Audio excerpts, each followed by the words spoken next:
कितनी बार बोला है मुझे नानी मत बोला कर, ऐसे सबके सामने तो नहीं।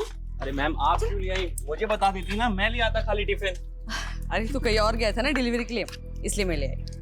खाली टिफिन आने में लेट हो जाता है तो डिलीवरी भी लेट हो जाती है। अच्छा राघव, चलो शाम की तैयारी करो टिफिन। हाँ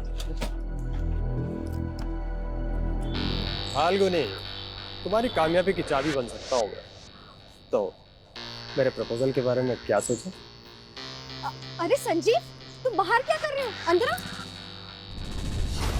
रूही बेटा, तुम अंदर जाके चेंज कर। 1 साल पहले तुमने बिजनेस के लिए मुझसे 3 लाख रुपए उधार लिए थे और उसको बढ़ाने के लिए 5 लाख रुपए और ले लिए। अरे मामूली से टिफिन सर्विस के बिजनेस में 8 लाख रुपए खपा दिए। तुम मुझे मेरा काम समझाने आए हो? तुम मेरा पैसा तो लौटा नहीं पा रही हो। टू बी फ्रैंक, तुम्हें बिजनेस करना नहीं आता। एक काम करो, तुम मेरी लाइफ पार्टनर बन जाओ, तुम्हें बिजनेस करना भी सिखा दूंगा और तुम्हारा कर्जा भी माफ हो जाएगा। अपनी हाथ में रहो संजीव। मधु क्या है ये? तुमने तो कहा था तुम इसे शादी के लिए मना लोगी। मैं बात करती हूँ ना, मासी ना मेरी जिंदगी का फैसला कर सकती है, ना ही मेरे बिजनेस में कोई फैसला ले सकती है। देखा मधु, इसने तुम्हें तुम्हारी औकात दिखा दी। ये तुम्हें अपनी बॉसी नहीं काम वाली समझती है। संजीव तुम मासी को भड़काने की कोशिश मत करो। बहुत अकड़ है ना तुझ में। चल अभी क्या भी मेरा पैसा निकाल, नहीं तब मैं तुझे अपना असली रूप दिखाता हूँ।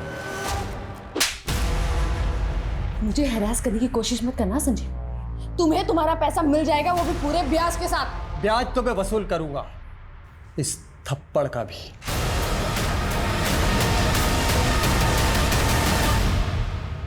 मासी, मैंने कितनी बार आपसे कहा है मुझे इस आदमी से शादी नहीं करनी है, फिर भी आप। मैं तुम्हारे भले का सोच रही थी फाल्गुनी। विधवा की जिंदगी आसान नहीं होती। अरे खुद के बारे में नहीं, पर रूही के बारे में तो सोच। टिफिन सर्विस का छोटा मोटा काम है तुम्हारा, उसमें भी इतना सारा कर्जा चढ़ चुका है, उसमें कमाई तो होती ही नहीं है। ऐसा ही रहा तो रूही को कैसे पालोगी तुम? मासी मैं आप जैसी नहीं हूँ जो अपने फायदे के लिए रिश्ते बदलती फिरूं। अरे अगर संजीव आपको इतना ही भाग गया है तो आप ही कर लो ना उसके साथ शादी। वैसे भी आपकी शादी तो हुई ही नहीं है। बस कर फाल्गुनी, मैंने तुझे अपनी बेटी माना, मैंने तेरे लिए अपना घर नहीं बसाया और तू मुझे खरी खोटी सुना रही है। मासी आई एम सॉरी, मुझे ये सब नहीं बोलना चाहिए था, लेकिन आपको पता है ना मैं कितनी स्ट्रेस में हूँ। सारी टेंशन तुझे ही है।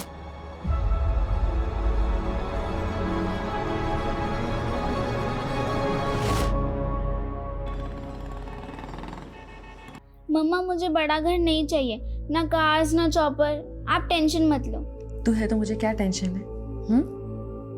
और सपने देखना बुरी बात नहीं है बेटा।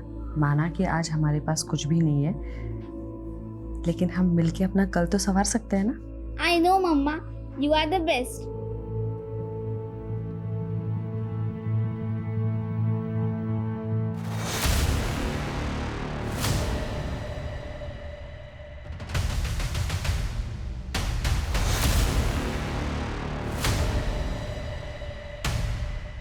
जब मंजिल दूर हो तो वहाँ जल्द से जल्द पहुँचने के लिए हम शॉर्टकट ढूंढने लगते हैं, और अब मैं उस रास्ते पर जाने का सोच रही थी जिसे मैंने सालों पहले छोड़ दिया था।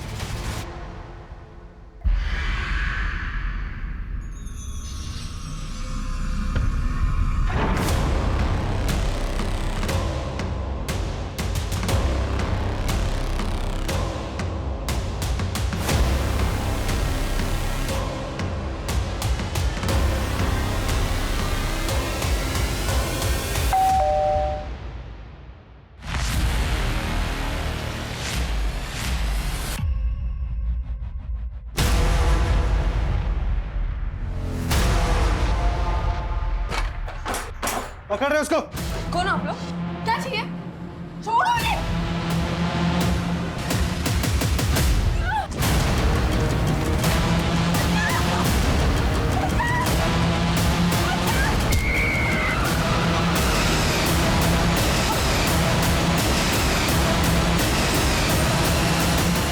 मैंने सोचा था अपना रास्ता बदल के मैं अपनी किस्मत बदल लूंगी, लेकिन मुझे नहीं मालूम था मुझे इसकी इतनी भारी कीमत चुकानी पड़ेगी। ये लो तुम्हारे पूरे पैसे, वो भी ब्याज के साथ। 4 महीने में इतना पैसा कमा लिया? तुमसे मतलब? अरे तुम अभी तक मुझसे नाराज हो? एक्चुअली उस दिन मैंने तुम्हें शादी के लिए प्रपोज करके एक गलती की। अगर मैं तुम्हें सिर्फ सोने के लिए कहता ना तो तुम मान जाती। ये पैसा भी इसी तरह कमाया ना, सो के। तेरी नीयत चाहे जैसे भी हो, लेकिन मेरे बुरे वक्त में तू काम आया ना, इसलिए मैंने सिर्फ थप्पड़ मारा है तुझे, वरना मैं तेरे साथ क्या क्या कर सकती हूँ ना, ये जानता नहीं है तू। मुझे मालूम था इस डगर पे मुझे मौत भी मिल सकती है, लेकिन मैं मरना नहीं चाहती। मुझे अपनी बेटी के लिए जीना है।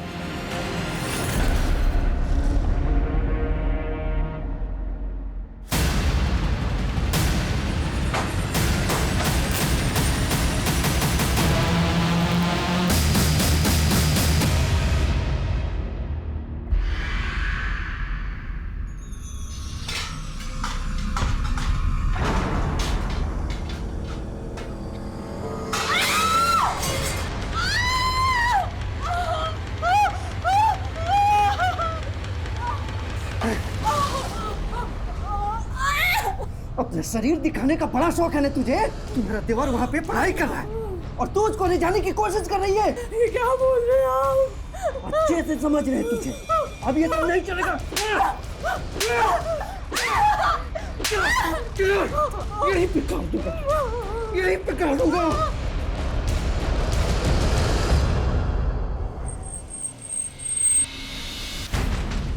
सर, शामली रोड पे एक्सीडेंट हुआ था, लेडी की ऑन स्पॉट डेथ हो गई। पहचान पता चली कौन? जी हाँ सर, एक्सीडेंट साइट से आईडी मिली है जिसमें फाल्गुनी गुप्ता लिखा हुआ है। मेरठ की रहने वाली है, कांस्टेबल को भेजा उसके एड्रेस पे।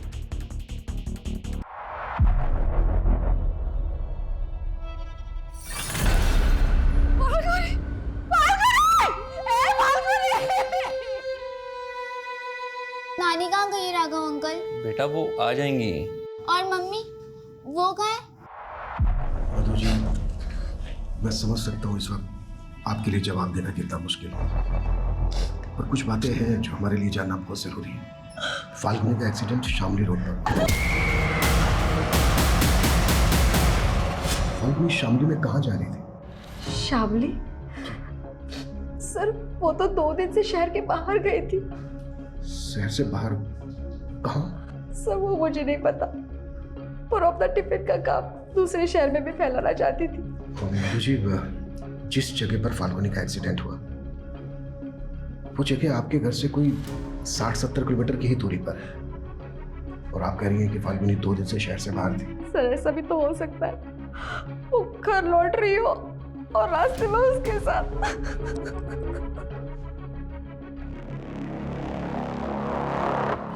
सर, एक्सीडेंट स्पॉट का एक सीसीटीवी फुटेज मिला है। सर इसमें जिस तरह से फाल्गुनी भाग रही है और जिस तरह से व्हीकल ने उसे हिट किया, उसे ये तो मर्डर लग रहा है सर। गाड़ी का नंबर भी साफ दिखाई नहीं दे रहा है। फाल्गुनी की मौसी को ये तक नहीं मालूम कि फाल्गुनी कहाँ गई, और अब इस तरह से फाल्गुनी मारी जाती है। पता लगाओ कि फाल्गुनी इस जगह पर क्यों गई, और इस टेम्पो का भी पता लगाओ।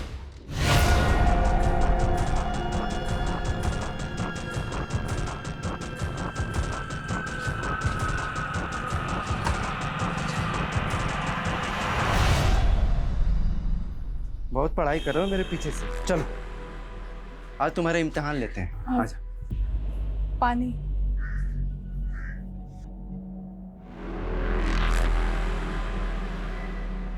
अच्छा बता, मेरे बीवी के शरीर में कितने तिल हैं? बस कीजिए आप, शक की भी सीमा होती है। क्या होती है? नहीं भैया।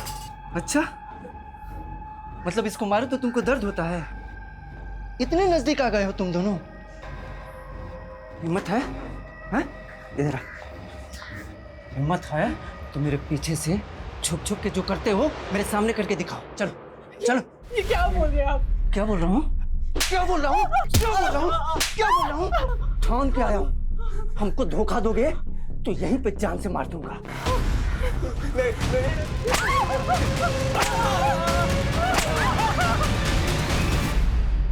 फाल्गुनी की मौसी ने तेरी गंदी नीयत के बारे में सब कुछ बता दिया है हमें। सर उसकी मौसी ने खुद मुझसे कहा था कि वो फाल्गुनी की शादी मुझसे करवाना चाहती है। देख, अगर हमें बाद में पता चला ना कि इसमें तेरा तनिक भी हाथ है तो बिल्कुल हाथ नहीं है सर। अगर वो गलत रास्ते से पैसा कमाएगी तो ऐसी हालत तो होनी ही। कहना क्या चाहता है तू? सब बोल। सर 4 महीने पहले तक फाल्गुनी के पास अपनी बेटी की फीस भरने तक के पैसे नहीं हुआ करते थे, और 4 महीने के अंदर उसने मेरे 8 लाख रुपए चुकता कर दिया। ये लो तुम्हारे पूरे पैसे ब्याज के साथ। मुझसे सवाल करने से पहले आप उसकी मौसी से पूछिए कि फाल्गुनी शहर में किस किस के पास जाती थी जो उसमें इतना पैसा बरसा रहे थे।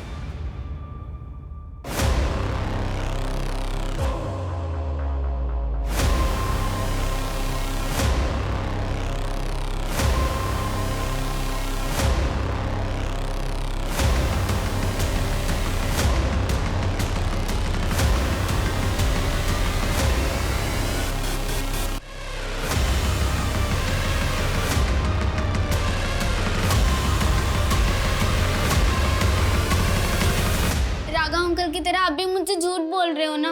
मम्मी मुझसे इतने दिन तक दूर नहीं रह सकती। बेटा मैं तुझे कैसे बताऊं कि क्या हुआ है?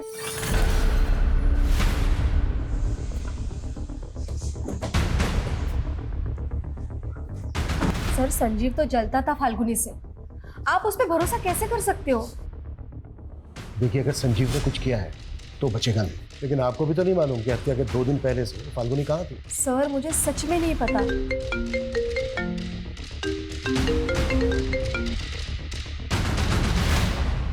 हाँ मनीष। इंक्वायरी में पता चला है कि फाल्गुनी ने शामली रोड पे एक जगह रेंट पे ले रखी थी। व्हाट? सर फाल्गुनी ने ये जगह 2 महीने पहले ही रेंट पे ली थी। यहाँ के लैंडलॉर्ड का कहना है कि वो यहाँ से कोई बिजनेस कर रही थी। पर फाल्गुनी तो मेरठ से टिफिन सर्विस चलाती थी ना, यहाँ क्या कर रही थी? तो बेटा ये सारे एविडेंस कलेक्ट करो। सर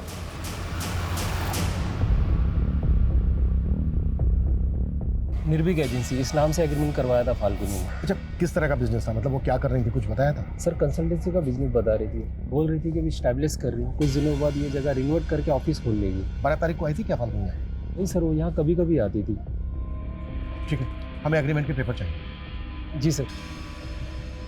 सर अगर फाल्गुनी का tiffin service Ruhi tiffin service के नाम से है तो फिर ये निर्भीक एजेंसी क्या है? और इसके बारे में तो उसकी मौसी ने भी हमें कुछ नहीं बताया। शायद देखकर ऐसा लग रहा है कि जैसे काफ़ी फाइल थी, काफ़ी डॉक्यूमेंट्स थे जिनको जला दिया गया। मनीष एक काम करो, पता करो कि वो निर्भीक एजेंसी के नाम से कौन सा बिजनेस कर रही थी, किस तरह का बिजनेस था, और ये भी पता लगाओ कि उस बिजनेस का उसके मर्डर से कोई कनेक्शन निकल जाएगा।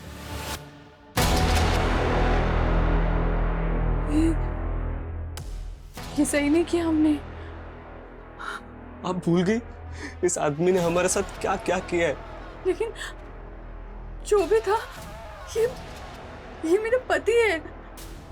मैं इसे इतनी बुरी मौत कैसे दे रही हूँ?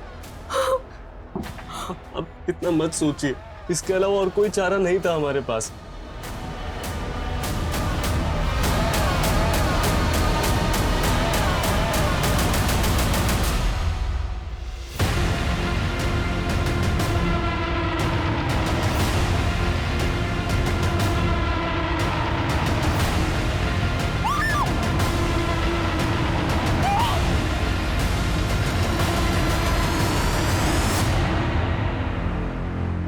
सर फाल्गुनी को टक्कर मारने वाले टेम्पो के बारे में कुछ पता नहीं चल रहा है। हमें सिर्फ इतना पता है कि वो टेम्पो सफेद रंग का है।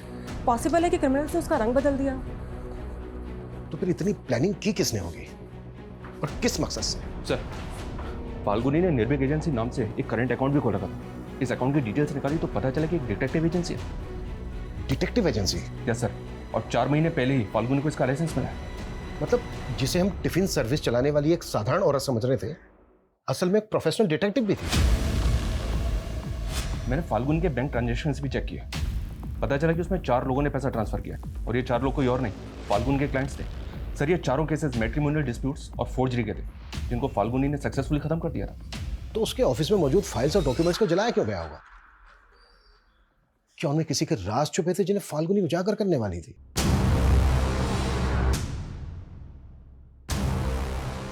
ये सब तो काफी हद तक जल चुका है। 1 PH 2 SKR 3 HC C is similar।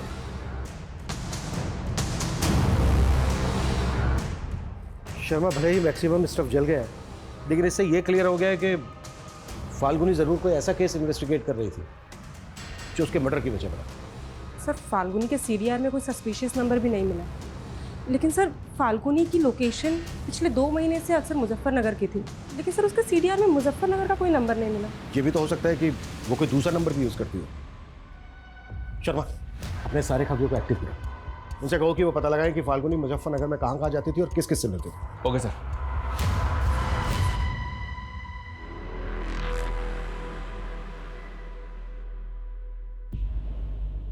अब चादर प्रथा शुरू करते हैं।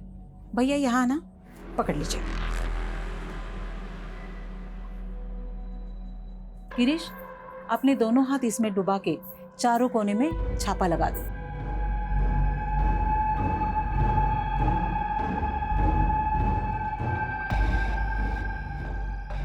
अब अब चादर प्रथा समाप्त हुई है, उसके अनुसार अब आप दोनों पति पत्नी हो।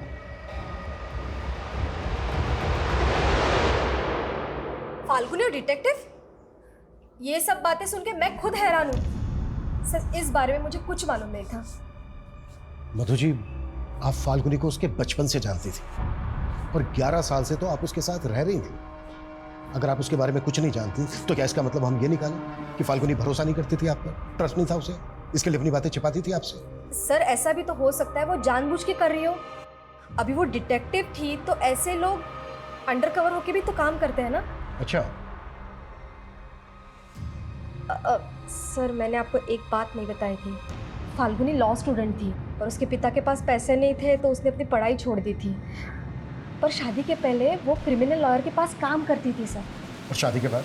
सर, शादी के बाद उसका पति उसे कुछ नहीं करने देता था। फिर उसके पति के मौत के बाद वो मेरे साथ टिफिन सर्विस का काम करने लग गई। आपके साथ? हाँ। लेकिन उसका जो ये टिफिन सर्विस का बिजनेस था, उसके डॉक्यूमेंट्स में तो आपका कोई शेयर नहीं है। वो तो सैलरी देती थी ना आपको। सर, वो हमारा रिश्ता इन सारी चीज़ों के परे था। ये पुलिस क्यों आई है राघव अंकल? वो पुलिस स्टेशन में भी आपकी मम्मा का खाना जाता है ना, इसीलिए।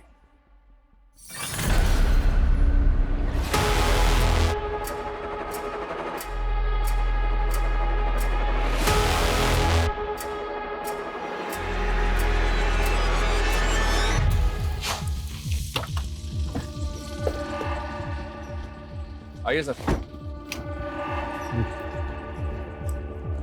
फाल्गुनी इसी एनजीओ में वर्कर बन के काम करती थी। ये भी तो हो सकता है कि फाल्गुनी एनजीओ वर्कर बनकर यहाँ इन्वेस्टिगेट करने आती है। फिलहाल तो सिर्फ इतना पता चला है कि फाल्गुनी आसपास के कई गांवों में जाकर ग्रामीण औरतों को वुमेन हेल्थ एंड हाइजीन पर ट्रेनिंग दे रही थी। पॉसिबल है आसपास के गांवों में जाकर वो इन्फॉर्मेशन इकट्ठा करती है। मे भी सर। इंक्वायरी में एक बात और पता चली है, ये फाल्गुनी आजकल कड़िया गांव ज्यादा जा रही थी। कड़िया गांव?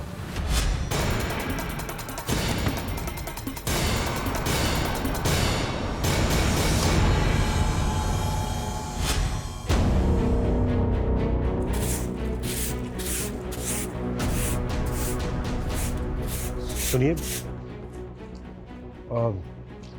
हमें पता चला है कि एनजीओ वर्कर फाल्गुनी अक्सर आपसे मिलती है। जी। क्यों मिलती थी वो आपसे, वजह क्या है? सर वो सोशल अवेयरनेस के लिए सबके घर आ रही थी। आप? जी, मैं पति हूँ इनका। कुछ और पूछना है आपको? नहीं। ये मैडम तो मुझे भी मिली थी। कृष्णा के पहले पति सरजू के बारे में पूछ रही थी। क्या? कृष्णा का पहला पति? जी, दूसरा पति गिरीश देवर था कृष्णा का, लेकिन सरजू के मौत के बाद उन दोनों ने शादी कर ली। अच्छा, ये फाल्गुनी सरजू के बारे में क्यों पूछ रही थी? यही कि सरजू की मौत कैसे हो गई। क्या आप हमें बता सकती हैं कि सरजू की मौत कैसे हुई थी? सर, गिरीश और कृष्णा कहते हैं कि सरजू भैंस खरीदने जा रहा था तो कोई गाड़ी मार गई उसको, लेकिन मुझे लगता है कि इन दोनों ने उसे मारा होगा। आपको ऐसा क्यों लगता है? सरजू को शक था कि इन दोनों का चक्कर चल रहा है। हमको धोखा दोगे तो यहीं पे जान से मार दूंगा।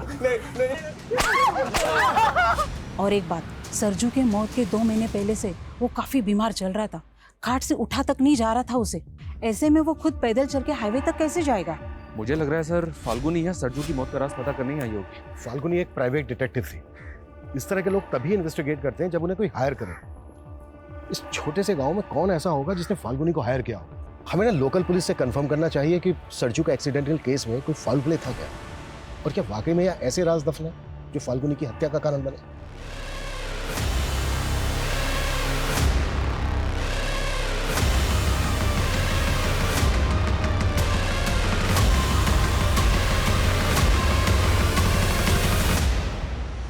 अरे अरे, तुम डर क्यों रही हो?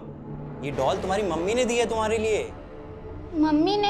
हाँ, मम्मी ने ऑर्डर पहले की होगी, बस पार्सल आ जाया है। राघव, जरा इधर आना। हाँ हाँ, आ रहा हूँ।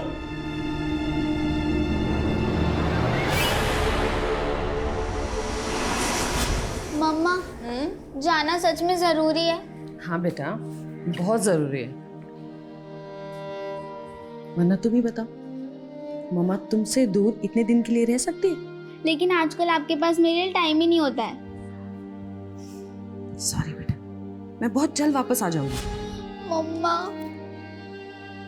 आपने मेरे लिए डॉल ऑर्डर की थी, मैं आपको कहाँ से ऑर्डर करूं ताकि आप जल्दी से मेरे पास आ जाओ?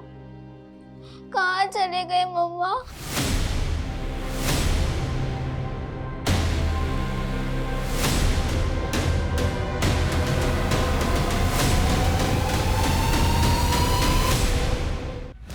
सरजू कुशवाहा एक्सीडेंट केस में हमें कुछ ऐसा नजर नहीं आया जिससे कि लगे कि उसका मर्डर हुआ था, और सरजू के पोस्टमार्टम रिपोर्ट से भी ये क्लियर था कि उसका एक्सीडेंट ही हुआ था।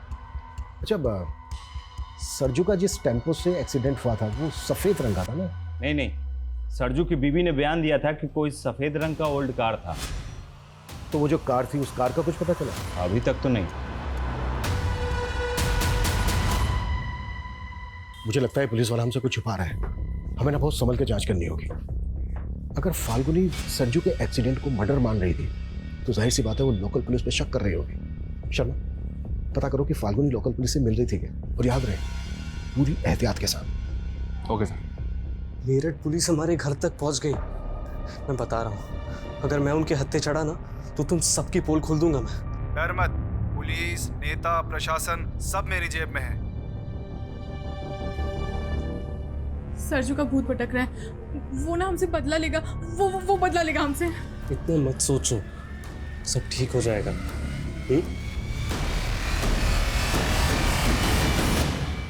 सर, हमने फाल्गुनी की सीडीआर में मौजूद एक एक नंबर को इन्वेस्टिगेट किया, लेकिन हमें अब तक कोई ऐसा नहीं मिला जिसने फाल्गुनी की डिटेक्टिव एजेंसी को सरजू या फिर मुजफ्फरनगर का कोई भी केस दिया हो। लेकिन सर, चली हुई फाइल से एक अधचला पेपर मिला है। सर, इसे देख के ऐसा लगता है जैसे ये किसी पीएम रिपोर्ट का हिस्सा है, लेकिन सर समझ में ये नहीं आ रहा है कि ये किसकी पीएम रिपोर्ट का हिस्सा है। सरजू की बॉडी का भी पोस्टमार्टम हुआ था ना? जी हाँ सर, पोस्टमार्टम तो हुआ था, लेकिन इन्वेस्टिगेटिंग ऑफिसर सुखबीर ने बताया था कि उसकी रिपोर्ट से क्लियर था कि उसका एक्सीडेंट हुआ था। शर्मा, पोस्टमार्टम रिपोर्ट मैनिपुलेट भी तो की जा सकती है। सरजू की बॉडी का जिस डॉक्टर ने पोस्टमार्टम किया था, एक बार उस डॉक्टर से मिलते हैं। क्या हुआ? मम्मी की याद आ रही है? अरे डोंट वरी, मैं हूं ना, मैं भी मम्मा की तरह ही प्यार करूंगा। स्कूल हो या आस पड़ोस, कोई अगर तुम्हें टच करे ना तो इस बात की समझ होनी चाहिए तुम्हें कि गुड टच और बैड टच क्या होता है। क्या होता है मम्मा ये गुड टच बैड टच? मैं समझाती हूँ। पहले तो मैं तुम्हें बताती हूँ कि बैड टच क्या होता है।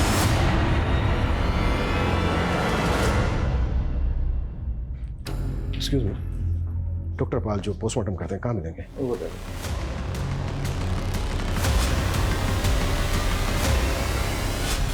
डॉक्टर समरपाल जी। इंस्पेक्टर अभिमन्यु चंदन, Meerut police.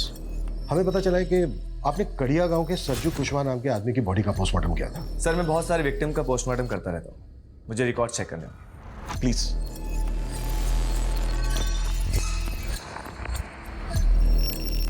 Sarju Kushwaha, right officer? Accidental case है, बॉडी में कई जगह इंजरीज थी और कुछ फ्रैक्चर्स थे, लेकिन हमें कोई फाउल प्ले नहीं लगा। कुछ दिनों पहले मेरठ में भी एक्सीडेंट हुआ था कि विक्टिम पर जानबूझकर टेम्पो चढ़ा दिया गया था। बहुत एक्सीडेंट की वजह से हुई थी, पर था वो मर्डर। लेकिन ये सब आप मुझे क्यों बता रहे हैं? जिस विक्टिम का एक्सीडेंट हुआ था उस विक्टिम का नाम था फाल्गुनी गुप्ता। ये शायद इसके साथ आपने सरजू की पोस्टमार्टम रिपोर्ट शेयर की हो। नहीं सर, मैं इस लड़की को नहीं जानता, और सरजू की रिपोर्ट सिर्फ इन्वेस्टिगेशन ऑफिसर के साथ शेयर की थी।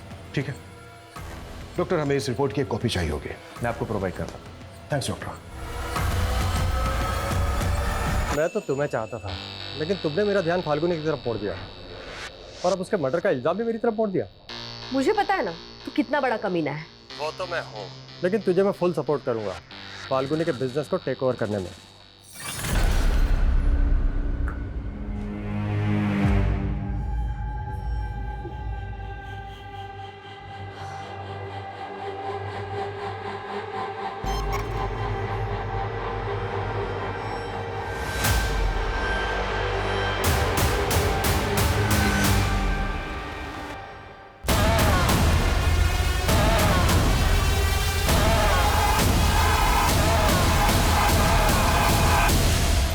कृष्णा और गिरीश अचानक गांव छोड़ के चले गए, पर कहाँ चले गए हैं ये समझ में नहीं आ रहा है।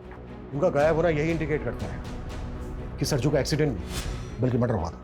और सर अब तक ये भी पता नहीं चल पा रहा है कि फाल्गुनी को ये केस इन्वेस्टिगेट करने के लिए किसने दिया होगा। सब पता चलेगा मनीष। देखो ये तो क्लियर होता जा रहा है कि फाल्गुनी की हत्या का सरजू के केस से कनेक्शन। एक काम करो, गिरीश और कृष्णा का लुकआउट नोटिस जारी करवाओ। थोड़ा तो ओके सर।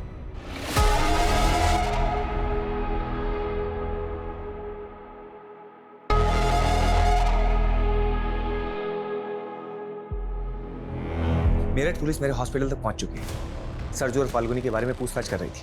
देखो अगर इस केस में मेरा नाम आ गया ना तो अच्छा नहीं होगा। किसी का नाम नहीं आएगा। थोड़े दिनों में मेरठ पुलिस झक मार के निकल जाएगी, और अगर ना भी निकली तो उसे भी खरीद लेंगे। वो पुलिस वाला बिकाऊ नहीं लग रहा था, या तो उसका भी ट्रांसफर करवा दो या फिर उसे भी ठिकाने लगवा दो। सर मुझे पता चला है कि सरजू के एक्सीडेंट में जिस गाड़ी का इस्तेमाल हुआ था वैसी ही गाड़ी का इस्तेमाल और एक एक्सीडेंट में किया गया था। व्हाट? जी सर, ये केस सनोली विलेज का केस है और इस एक्सीडेंट में दुर्गेश सिन्हा नाम के आदमी की मौत हुई थी। ये दुर्गेश है सर।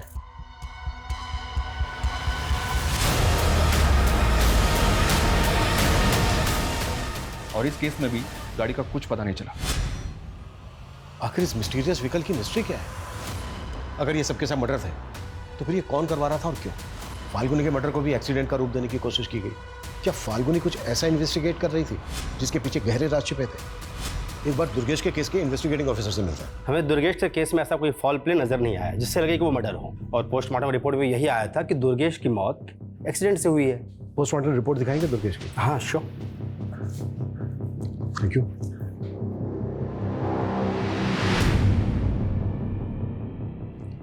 ये दुर्गेश की बॉडी का पोस्टमार्टम डॉक्टर समर ने किया था ना? जी सर, ये दोनों पोस्टमार्टम रिपोर्ट्स तो एक दूसरे की कार्बन कॉपी है। दोनों रिपोर्ट्स में मौत की वजह एक ही लिखी है। अच्छा शर्मा, ये डॉक्टर समर का सी बनाने का स्टाइल नोटिस किया तुमने? बड़ी अजीब ढंग से सी बनाया। फाल्गुनी के ऑफिस में हमें एक डायरी मिली थी, उस पर लिखा था सी इज सिमिलर। तो क्या सी सिमिलर का इंडिकेशन इन्हीं दोनों रिपोर्ट्स का है? पूरे चांसेस। शर्मा, हमें फाल्गुनी के ऑफिस में जली हुई फाइल्स के पीछे पोस्टमार्टम रिपोर्ट की जली हुई कॉपी भी बनी, याद है? इसका मतलब फाल्गुनी के पास ये दोनों रिपोर्ट्स थे, और फाल्गुनी सरजू का ही नहीं बल्कि दुर्गेश का केस भी इन्वेस्टिगेट कर रही हो। ये डॉक्टर समर उस दिन से ही हॉस्पिटल नहीं आ रहा है जिस दिन से हम उससे मिलने गए।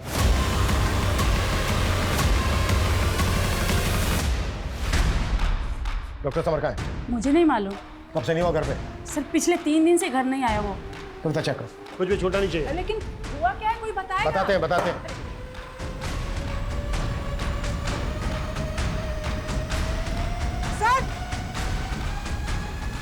सर ये देखिए,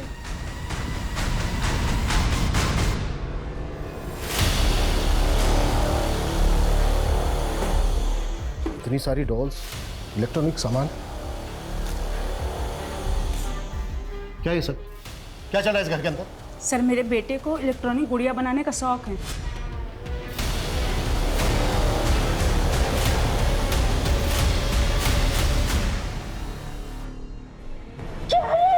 अरे ये क्या कर दिया आपने? तूने मेरे रूम में कैमरा लगा दिया। अरे मम्मी एक्सपेरिमेंट कर रहा था, अपने रिमोट आई को टेस्ट कर रहा था। है कहाँ? फोन भी बंद कर रखा है उसने अपना। सर मैंने कहा ना, मुझे कुछ नहीं पता है। अपनी मर्जी का मालिक है वो।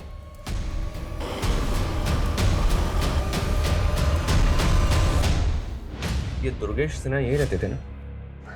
जी हाँ। देखिए, उनकी मौत कैसे हुई इसके बारे में आपसे बात करनी है हमें। इस लड़की को पहचानते हैं आप? नहीं। आप जरा गौर से देखिए, शायद आपको कुछ याद है। बोला ना नहीं, और मुझे आपसे बात नहीं करनी है। आप जाइए यहाँ से। देखिए, हमारा बात करना बहुत, सुनिए, देखिए हमारी बात सुनिए। अब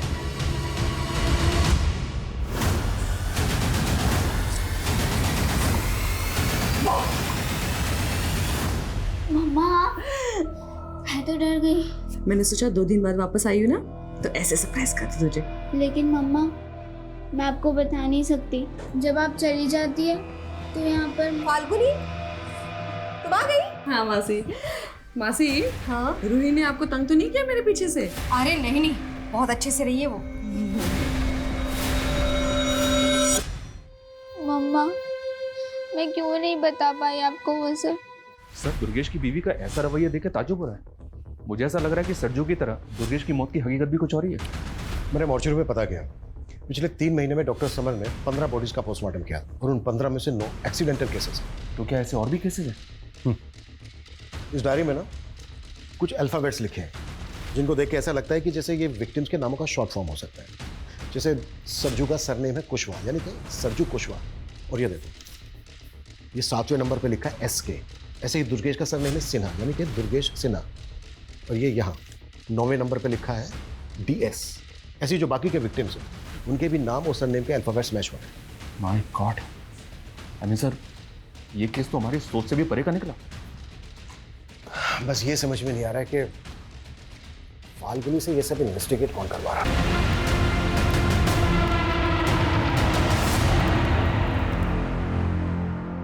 सर ये विपिन है, दुर्गेश सिन्हा का पड़ोसी और दोस्त भी। दुर्गेश के बारे में आपको कुछ बताना चाहता है। बोलो। सर भले ही दुर्गेश की बीवी और सब लोग ये मानते हैं कि दुर्गेश की मौत एक्सीडेंट से हुई थी, लेकिन सर दुर्गेश तो कैंसर पेशेंट था, वो तो चल भी नहीं सकता था। व्हाट? उसका इलाज एनटी दीक्षित मेमोरियल अस्पताल में चल रहा था। और सर मुझे बहुत अच्छे से याद है, उस शाम जब मैं दुर्गेश को मिलने उसके घर गया था तो वो बिस्तर पर ही अपने प्राण छोड़ चुका था। फिर मुझे उसकी पत्नी ने वहाँ से जाने के लिए कहा। उसके बाद मुझे उसी रात को ये पता चला कि दुर्गेश का हाईवे के पास में एक्सीडेंट हो गया है। सरजू के पड़ोसी ने कहा था सर कि सरजू काफी बीमार रहता था और ठीक से चल भी नहीं पाता था। और उसकी वाइफ कृष्णा ने स्टेटमेंट दी थी कि सरजू भैंस लेने जा रहा था, हाईवे पे उसका एक्सीडेंट हो गया था। ये बहुत बड़ा गेम है शर्मा, इसकी जड़ें ना काफ़ी गहरी है। अच्छा, दुर्गेश के दोस्त ने बताया कि दुर्गेश कैंसर पेशेंट था, एनटी दीक्षित मेमोरियल हॉस्पिटल में उसका इलाज चल रहा था। एक काम करो, रिकॉर्ड चेक करो वहाँ पे। हमें कोई एक्सट्रीम स्टेप लेना होगा। हद, मैंने सोच लिया है कि मुझे क्या करना है।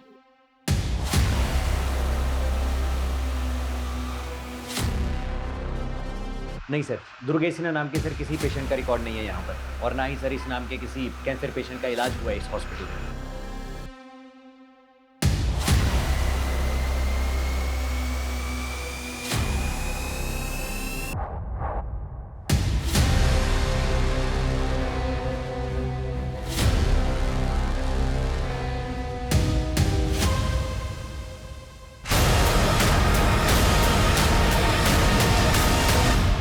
दुर्गेश कैंसर पेशेंट था, इसका कोई रिकॉर्ड नहीं मिला हॉस्पिटल में।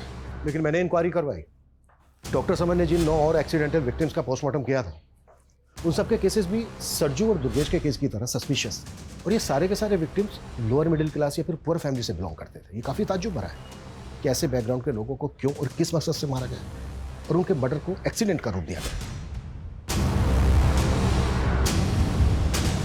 हमें ना इस फैमिली को कॉन्फिडेंस में लेकर बात करनी होगी, तभी हम इस केस की तह तक पहुंच पाएंगे। सर, गिरीश और कृष्णा सहारनपुर के घर में छिपे हुए थे। सहारनपुर पुलिस को उसी घर से उनकी लाशें मिली हैं।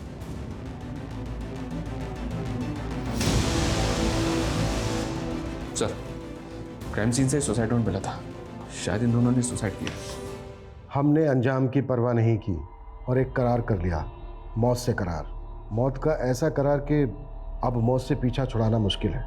हमारा गुनाह बस इतना है कि हमने अपनी मजबूरी के साथ सौदा कर लिया। देखिए, मैं जानता हूँ आपके पति सरजू कुशवाहा को कैंसर है और उनका बचना नामुमकिन है, लेकिन आपको उनकी मौत के बाद काफ़ी पैसा मिल सकता है। किस बात का पैसा? फिर जैसे ही सरजू की मौत हो गई, देर रात में आप उसकी लाश को हाईवे पर डाल दीजिएगा, जहाँ एक गाड़ी उन्हें कुचल कर चली जाएगी। फिर आपको पैसा मिल जाएगा। कृष्णा को टीबी था, उसके इलाज के लिए पैसे चाहिए थे और सरजू भैया से नफरत थी मुझे, इसलिए मैंने उनसे एक करार कर लिया। लेकिन हमको क्या मिला? सिर्फ 2 लाख रुपए और इतना सारा तनाव। हम अपने पाप के बोझ से दब गए, इसलिए हम दोनों आत्महत्या कर रहे हैं। ये सब तो बेहद अजीब है सर, ना ऐसा पहले कभी देखा और ना सुना।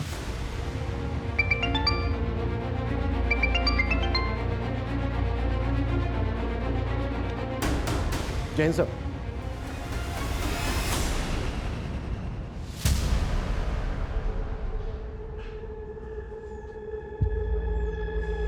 तो मुझ पे गुस्सा हो ना? मैं जानती हूँ मैं बहुत बुरी हूँ। और राघव अंकल, वो तो और भी बुरे हैं। उन्होंने मेरे साथ। रूही, राघव ने क्या किया तुम्हारे साथ? देखिए, टारगेट्स तो आप लोगों को अपने अपने पूरे करने ही हैं, लेकिन मैं सिर्फ ये कहना चाहता हूँ कि जब भी आप कोई नई पॉलिसी बेचें तो क्रॉस चेक कीजिएगा डॉक्यूमेंट्स पूरे। Excuse me, Manish Singh ji, SP sir ने तो आपको बता ही दिया होगा कि मैं आपसे क्यों मिलना चाहता था। जी, लेकिन हमें ताज्जुब इस बात का है कि इतने समय तक आप चुप क्यों रहे? आपको तो बहुत पहले सामने आ जाना चाहिए था। एक्चुअली हम डिलेमा में थे कि हमारा शक सही है या गलत, और उसी को पुख्ता करने के लिए हमने फाल्गुनी को मुजफ्फरनगर डिस्ट्रिक्ट में लगाया था। इसके अलावा 4 और डिस्ट्रिक्ट में हम अपने लेवल पर इन्वेस्टिगेट कर रहे थे। तो मतलब फाल्गुनी को आपने हायर किया? जी, फाल्गुनी को मैं 10 साल पहले से जानता था, जब वो एक क्रिमिनल लॉयर के यहाँ काम किया करती थी। वो लॉयर मेरे दोस्त थे, और जब मुझे पता चला कि फाल्गुनी ने डिटेक्टिव एजेंसी स्टार्ट की है तो मैंने उससे बात की। हमें ऐसे इंसान की तलाश थी जो ग्रास रूट लेवल पर जाकर इस मामले की पूरी सच्चाई सामने ला सके। मुझे क्या करना होगा सर? फाल्गुनी, मुजफ्फरनगर डिस्ट्रिक्ट में पिछले 4 महीनों में 183 पॉलिसी होल्डर्स ने एक्सीडेंटल इंश्योरेंस क्लेम किया है।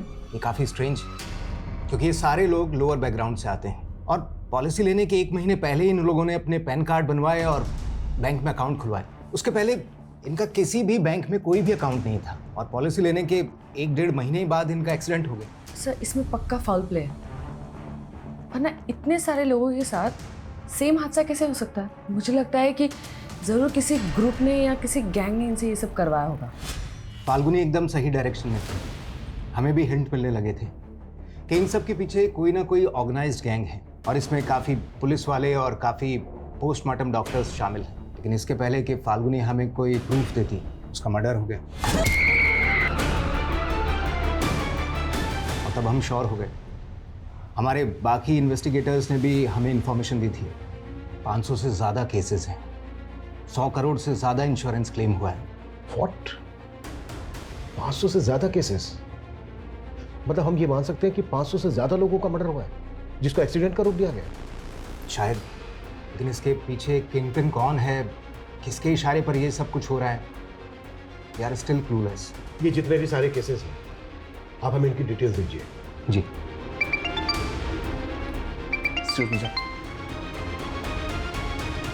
हाँ कविता। सर, दुर्गेश की वाइफ सरकारी गवाह बनने के लिए तैयार हो गई है। वो हमें उन लोगों के बारे में बताना चाहती है जिनके कहने पर उसने दुर्गेश की मौत को एक्सीडेंट की शक्ल देने का प्लान बनाया था। गुड जॉब कविता। कहाँ है दुर्गेश की बीवी?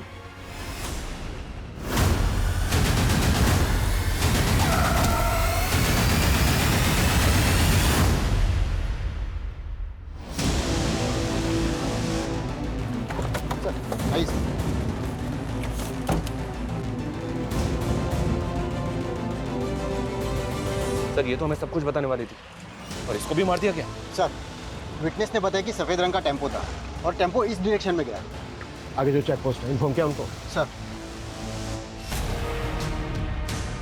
हेलो, हाँ, ओके, ठीक है, हम भी बस उसी साइड आ रहे हैं।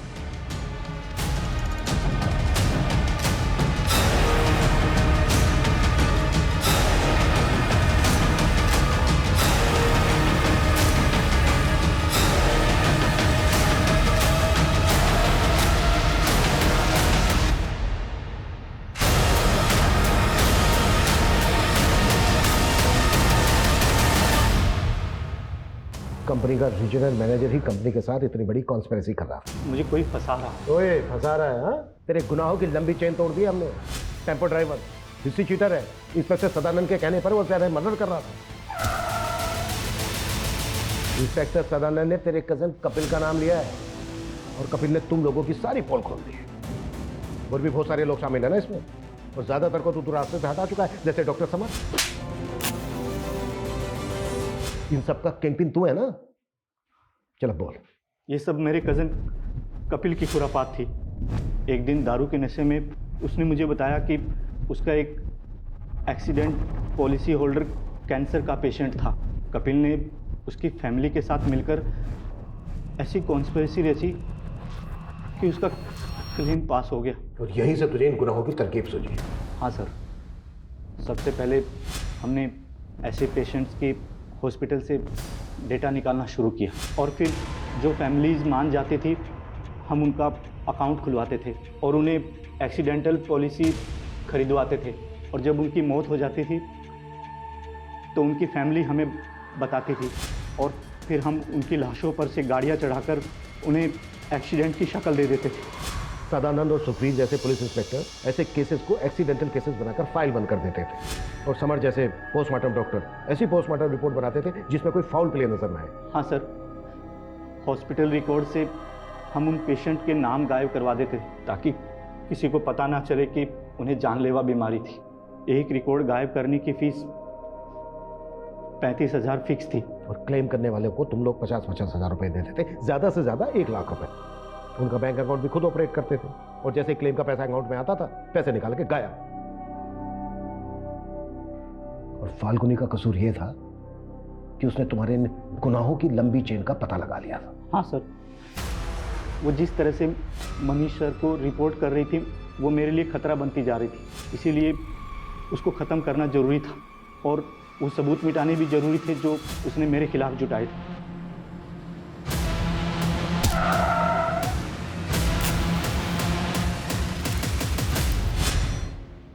सर ये गिरोह इतने बड़े पैमाने पर गुनाहों को इस तरह से अंजाम दे रहा था, ये सोच के भी ताज्जुब हो रहा है। आई थिंक ये इस दशक का सबसे बड़ा स्कैम होगा। हमारा ऐसे केसेस से भी सामना हुआ है जहां पर लोग पॉलिसी के लालच में अपनों का कत्ल तक करवा देते हैं, और यहाँ तक चंद पैसों के लालच में लोग अपने करीबियों की लाशों का सौदा कर रहे थे। ऐसे गुनाहों को देखकर ये नहीं लगता है कि आजकल इंसानियत का स्तर कितना नीचे गिरता जा रहा है? सर फाल्गुनी की मौसी ने फाल्गुनी के वर्कर राघव की कंप्लेंट की। वो काफ़ी दिनों से फाल्गुनी की बेटी को मॉलेस्ट कर रहा है।